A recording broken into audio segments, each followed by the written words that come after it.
అలాగే మండల ఎంపీటీ గారికి, అలాగే సిడిపిఓ గారికి, కేంద్ర రాష్ట్ర ప్రభుత్వాలు ఈరోజు ప్రత్యేకించి మనం గుర్తించారు.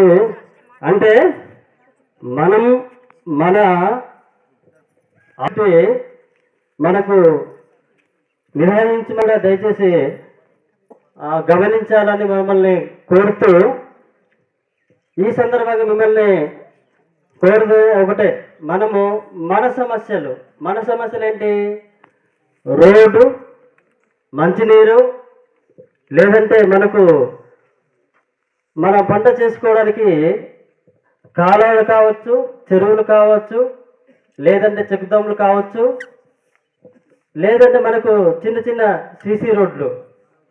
ఈ యొక్క మరి అంశాలకి మనము మరి పీసా ద్వారా తీర్మానం చేస్తాం. అలాగే మన చిన్న తరహాల్లో అలాగే కాఫీ, మిరియాలు, పసుపు, అందులో మనకు భాగంగా మనం అక్కడ అడవుల్లో పండించే పంటలు తోటి ప్రతిసారి మేము ట్రైనింగ్లు అనేవి ఏర్పాటు చేస్తున్నాము. ఈ ట్రైనింగ్లన్నీ మీరు అందరూ కూడా అందించుకొని దాని ప్రకారం మీ గ్రామాన్ని అభివృద్ధి చేసుకుంటారని ఆశిస్తున్నాను. అలాగే మన ఏ శాఖ నుంచి పొందవలసిన సహాయాలు కానీ అవకాశాలు కానీ అన్నీ కూడా ఆ శాఖ నుంచి కూడా పొందాలని కోరుతున్నాను.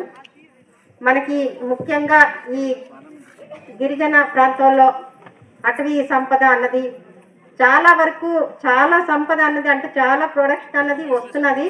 కాకపోతే ఎన్ని రకాలైన పంటలు పండుతున్నాయని కానీ, లేకపోతే ఈ ఉత్పత్తులు ఉన్నాయని కానీ చాలా మందికి తెలీదు.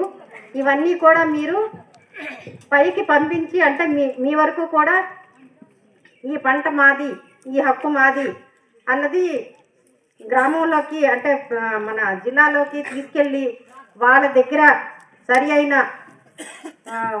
రేటు, గిట్టుబాటు ధర అన్నది పొందాలని ఆశయం మీద ఈరోజు ఈ గ్రామ సభ ప్రత్యేకంగా కేంద్ర రాష్ట్రాలు కలిపి అమలు చేస్తున్నాయి.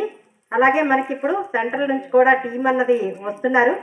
వాళ్ళు కూడా ఇక్కడ మనం ఏ రకంగా అయితే మనం ఈ ఉత్పత్తి చేస్తున్నామో అవి ఎంతవరకు ప్రజలకు ఉపయోగం అవుతున్నాయి, ఈ పంటని ఇంకెక్కడైనా మనం పండించగలమా, లేదా దానికి ఉన్న వనరులు ఏంటి, దానికి ఉన్న వాతావరణ పరిస్థితులు ఏంటి, ఇది ఇక్కడే ప్రత్యేకంగా పండుతుందా అన్న దాన్ని విశ్లేషించి మనకి మరికొంత ఎక్కువ అవకాశాలు వాళ్ళు కల్పిస్తారు.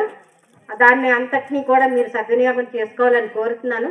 అలాగే ప్రతి దానికి కూడా ఒక్కొక్క శాఖ నుంచి, ఇప్పుడు మరి సిసిసి వాళ్ళు ఉన్నారంటే ప్రత్యేకించి మన గిరిజన ప్రాంతంలోని ఈ గిరిజన కార్పొరేషన్ అన్నది इसका जैसे वो खाने की प्लेट बनती है बड़ी वाली, वो हमारे पैसा से ही जो योजना है मानव विकास नाम करके, जो योजना से वो मशीन मिलते हैं, उससे बचत गट की महिला प्लेट बनाते हैं और गांव में ही बेचते हैं। और जब ज्यादा किसी को लगते हैं ऑर्डर लेके और फिर बाहर देते। जैसे अभी इन्होंने बताया ज्यादा प्लान हो, जैसा आपका आराखड़ा तैयार होता होगा आपके गांव में, जो काम है उसका प्लांटेशन बनता होगा।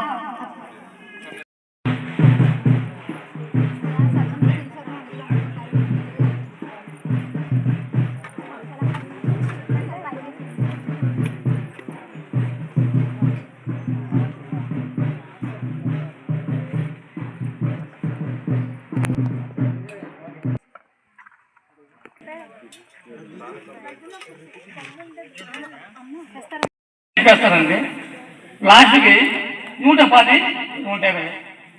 మొన్న స్టేట్మెంట్ పేపర్ ఈసీస్ వారు 150 రూపాయలు.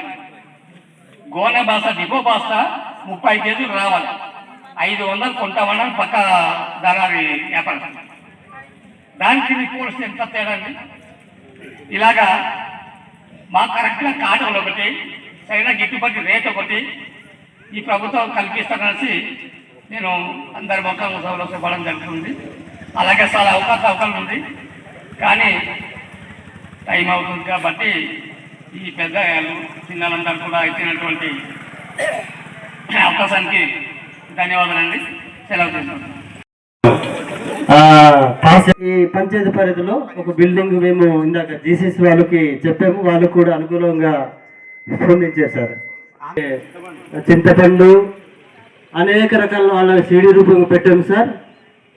మీరు కూడా మరి మీ ప్రదేశాల్లో అంటే కొన్ని ఏరియాలకు కొన్ని పంటను పండించే కార్యక్రమం ఉంటుంది కాబట్టి మీరు కూడా మాకు ఆ విషయాల్లో కూడా మాకు చెప్పవలసిందిగా మరి సలహాలు సూచనలు చెప్పవలసిందిగా కోరుచున్నాను సార్.